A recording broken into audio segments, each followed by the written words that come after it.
哎呦我这一大锅谁能顶住啊？我其实除了枸杞还有一个地中地，他是我爸的妈的弟弟的儿子的媳妇家孩子。他说好长时间没擦大哥了，今天来看看我俩，扛了2箱焙火燃茶上来，说串门不能空手。哎呀，上我家拿茶叶的不少，带茶水的真是头一个。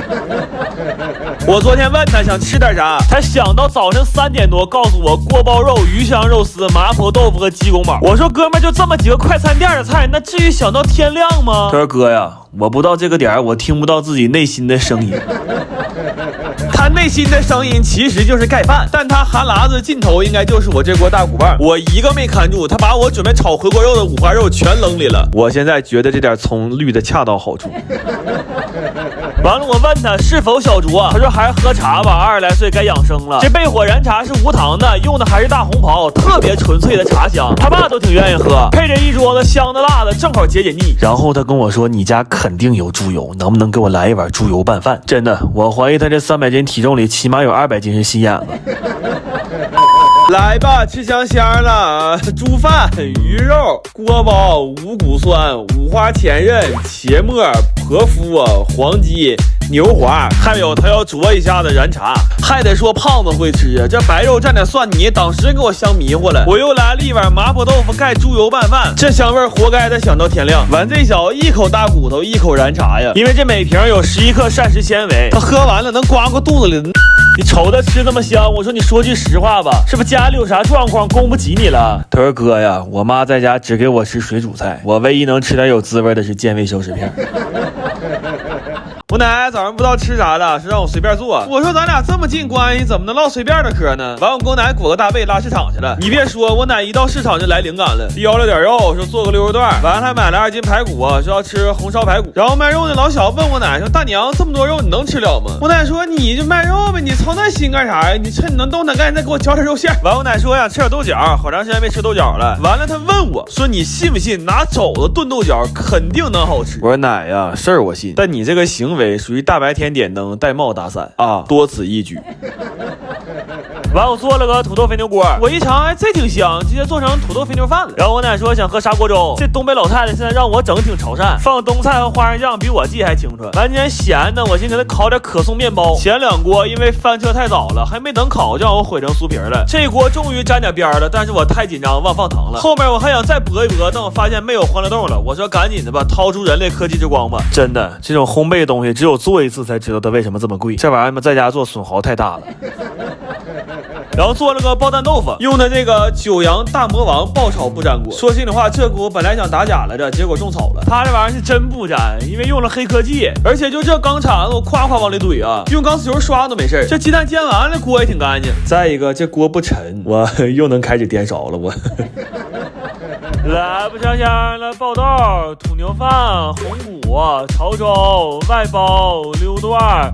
肘脚、煎鱼、肉茄，我奶现在有点上火，这囤大葱没晾干，都烂一半了。我问一下子，有没有懂大葱的朋友？这么整行不行？要是肯定不行的话，我再问一手，有没有卖大葱的朋友？我奶家就这么些葱了，让我熬印了。要说不行的话，我得想招给我奶这坑填上。我最近对磨面粉这事儿特别感兴趣，正好我弟最近发现一个好吃的荞麦面，所以我买了60斤荞麦，打算做点粗粮。于是，在一个风不调雨不顺的日子里，驴儿们又再一次拾起了那熟悉的磨盘。不过磨这玩意儿还挺上头，跟个圆规似的，给地板都画出来了。但是这个石碾子和石磨还不一样，它转多了迷糊。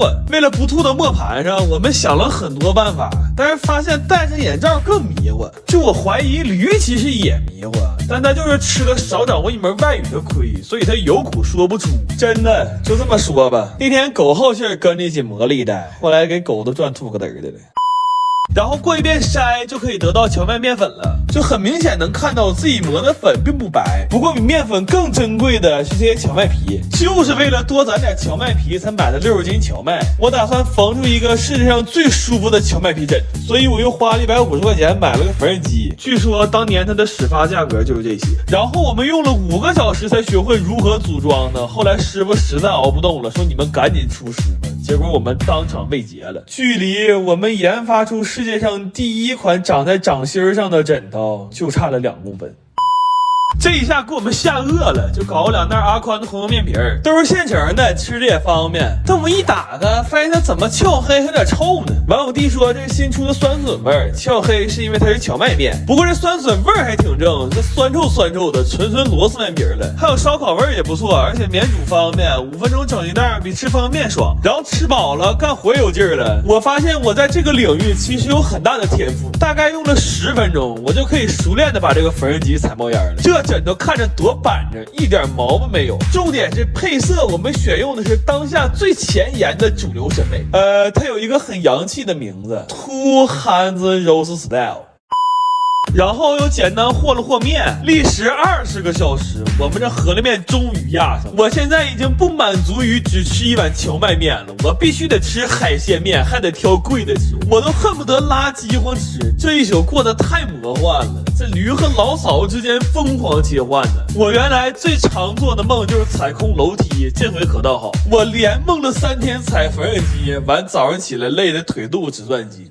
你说这他妈过的是什么日子？我最近特别好奇那种细如发丝的龙须酥是怎么做出来的，所以我买了100多斤糖，我想在家体验一下这个过程。然后做之前我看了一宿教程，我当时感觉我厉害透了，甚至我觉得这玩意儿都没有小时候翻绳难。结果干上之后，那翻车都要翻出花来了，那糖不是熬软了就是熬硬了，甚至有一单我那糖拉着拉着还给我弟头发粘一起去。好家伙，正值正月，他头发赶上这么大个节，这事儿我想想都替我爸感到后怕呀。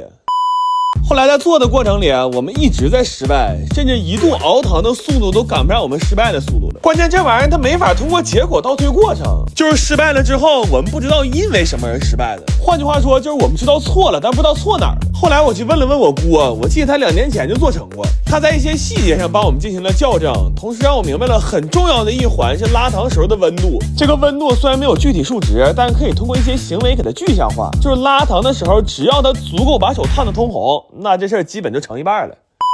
然后随着越来越成型，我们就打算去挑战超曲缩，拉起来可比小号难多了，很多环节都是亮面产生了质变。而且我发现多人一起拉糖，考验的其实不是默契，而是情感。那干的时候我仨都快毕业了，我当时就觉得有些老话说的还是有道理的，这3个和尚凑一起呀，他果真是没水喝呀。后来我们在长达30多个小时的失败里边，终于找到了一些技巧。这回拉完之后，那龙须酥真是要比头发丝儿还细了。然后为了好吃，我们还加了点坚果碎，这吃着跟小时候在街边买的简直一模一样。不过想想也挺神奇，平时我都是看人在夜市拉，从来没想过这玩意儿居然自己在家也能拉。后来其实我又尝试了很多次，我试图能找到一些可以量化的标准，但成功的概率非常低。所以最后我总结为，只要不是老师傅干这个，那想成功的办法只有一个，就是撞大运。而且这个东西吧，其实不太适合在家做。我们做完了之后，那屋里跟喷过灭火器似的。完了晚上洗澡的时候，居然还洗出一身欠来，你说这你受得了吗？这个。